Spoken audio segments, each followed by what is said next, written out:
Hey guys, welcome back to your express ticket of first impressions, and I am glad you can join me on today's quest to explore the Galaxy Watch 4 Classic. However, for good manners we will also include the Galaxy Watch 4. There are some small differences, yet noticeable.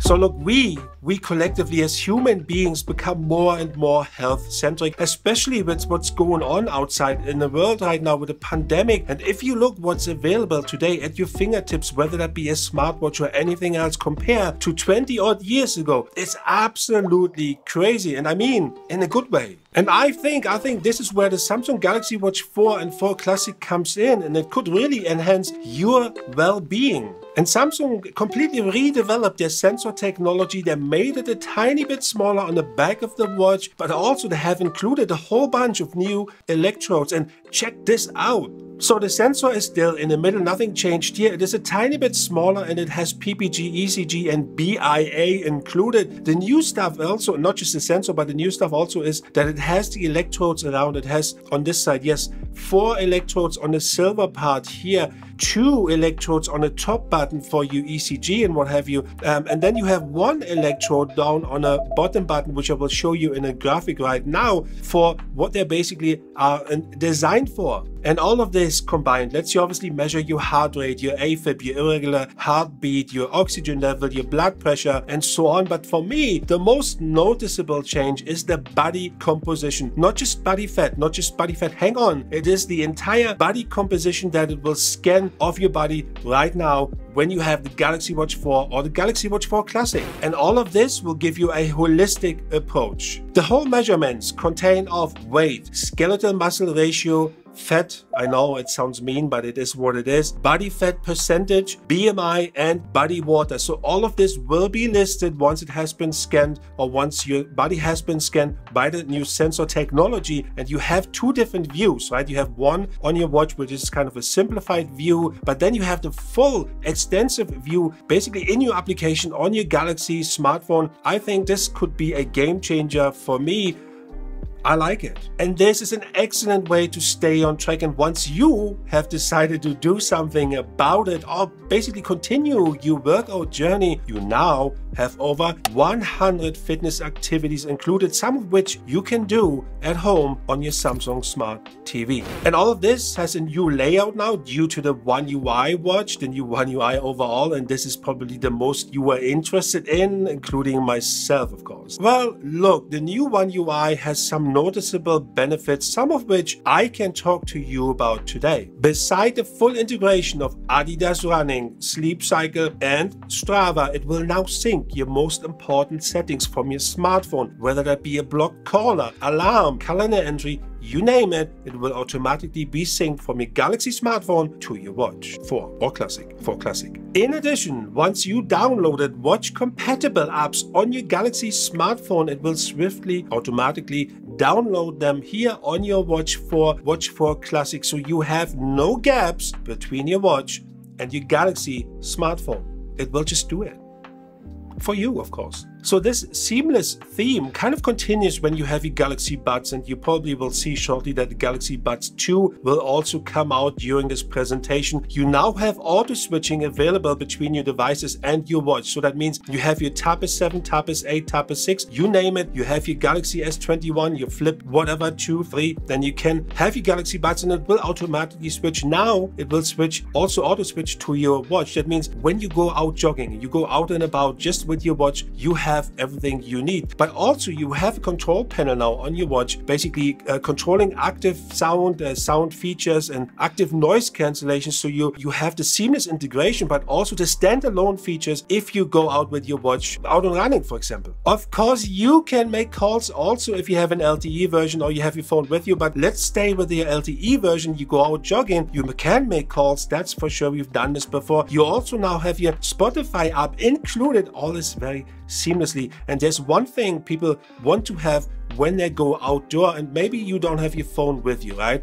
You want maps. You want something that you want to orientate on or you want to navigate with, and you know what? Let's call it Google Maps. So yes, for your orientation and navigation, you now have Google Maps and the included compass working together with your One UI watch on your Galaxy Watch 4 and 4 Classic. So that is something I'm looking forward to, because I want to get rid of my, don't want to say it, but my little rolls. Okay, so look, we just finished our Q&A session with the product manager for the Galaxy Watch 4 and Galaxy Watch 4 Classic to answer your most burning questions.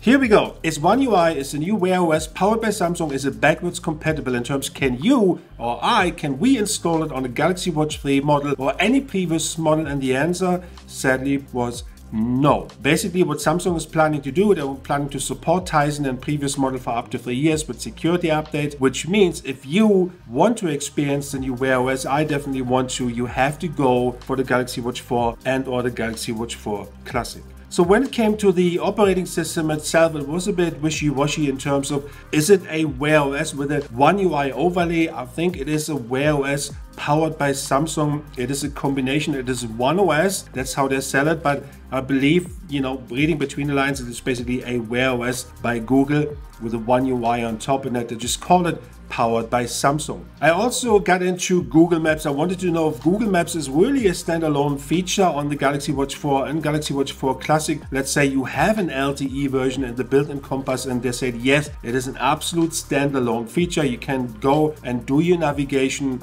Basically what they're gonna come back with is an answer that, can you have your navigation via the speaker of your watch? Basically, can you have your navigation for this? If you're in a car and you have nothing else available, but this will be answered soon. As soon as I have it, I will let you guys know. The voice assistant, you now have 2 voice assistants available. That was important to me, and I hope this makes sense to you. You have Bixby, you have Google Assistant, both are available, but you can only enable one and use one at any one time. So it's basically your choice. I don't think it's going to be a hard choice. And just to confirm, the strap size for all the bands for all the Galaxy Watch 4 and Galaxy Watch 4 Classic is 22. They have also confirmed that, just to make sure in case you do want to have an accessory that is non-Samsung, 22mm, that's going to be yours. We also came to the snoring detection. I don't know why I'm so into this. I just wanted to know how it works. You have to enable this on your smartphone. So your Galaxy smartphone has to be enabled with snoring detection. You have to wear your watch while you sleep, and then it is an interesting twist here. You have to place your Galaxy phone really near to your head, so on your nightstand facing towards you, in order to collect all the data. It will not give you an electric shock. It will just collect the data for next day, and then you can basically analyze it and have your deep sleep, deep core analysis looked at. Do you remember the hand gestures for the Galaxy Watch 3 kind of taking receiving calls? It was in testing mode, in beta mode, but we did a video for this. But now with the Galaxy Watch 4 and 4 Classic, it is fully integrated. So number 1, you nod. Not with your head, you nod. You just took a call. Number 2, you shake. Shake, shake, shake. You just rejected a call. Number 3 is knock, knock. Not what you think, don't want to hear a response. Knock knock is a customizable option for whatever floats your boat. So these are the 3 main major hand gestures for the Galaxy Watch 4 and for the Galaxy Watch 4 Classic. Not sure how many of you are using this, but remember, nod, receive a call, shake, reject a call, knock knock, whatever floats your boat. So let's go back to one of the most important resting time, sleep. And yes, it has snore detection now included. Not that I need it, but it will basically detect you are snoring. Not me, you are. You will be the one snoring, and your partner will let you know. Or maybe the watch, we will figure this one out. But it also has the continuous blood oxygen level monitoring, because that could be interesting to you, because it has a deep analysis, a deep sleep analysis / score afterwards, after your night, and you can see if you had any breathing issues, and that is probably important to some of you out there. So what about specifications? Well, Samsung claims to have a CPU increase by 20%, a RAM increase by 50%, and a GPU increase by 10%, and that kind of translates into the W920 Exynos W920 chipset 1.5 gigabyte of RAM and 16 gigabyte of internal memory. So all of this is identical across all Galaxy Watch 4 and 4 Classic watches, and stick with me here because the display resolution has been bumped up, but there is a differentiation when it comes to the watch size. So the higher resolution, which comes in at 450 by 450, which is 330 ppi, will only come in, or will only be available for the 44mm version for the Galaxy Watch 4 and 46mm version for the Galaxy Watch 4 Classic. The 40 and 42mm version will have a 400 by 400, is exactly 369 by 369, but it is lower, and I suppose because it is a smaller screen and smaller display, it doesn't really make a big difference, but we will test this all for you exclusively. So the battery size is identical across all versions, whether that be 42, 46, 40mm, that's all identical. It will last up to 40 hours for the bigger, higher capacity version. So basically what it is really saying or telling us, it is a 1 day for heavy usage. Charging time is 1 hour and 40 minutes. Last but not least is pricing. Here in Europe, the Galaxy Watch 4 starts at 269 and the Galaxy Watch 4 Classic starts at 369. And be aware, these are all entry model level pricing, whatever you want to call it, but it can only go up from there on. Officially available here in Europe on the 27th of August. And I have to make this distinction because I've seen previous releases for other devices. It was a different release date in the US for whatever reason, maybe the chip shortage. But here in Europe, 27th of August, maybe it's the same for you guys in the US. Hopefully so, that we can all test it together. So on this note, I will test every single watch for you. The Galaxy Watch 4, every version. The Galaxy Watch 4 Classic, every version. All you need to do is you like, you subscribe, and you need to leave a comment in terms of what it is you want me to test and what it is you want me to check, and I will do my very best. So totally appreciate you coming by, you stopping by. Thank you for watching. Until next time, I miss you. Peace out.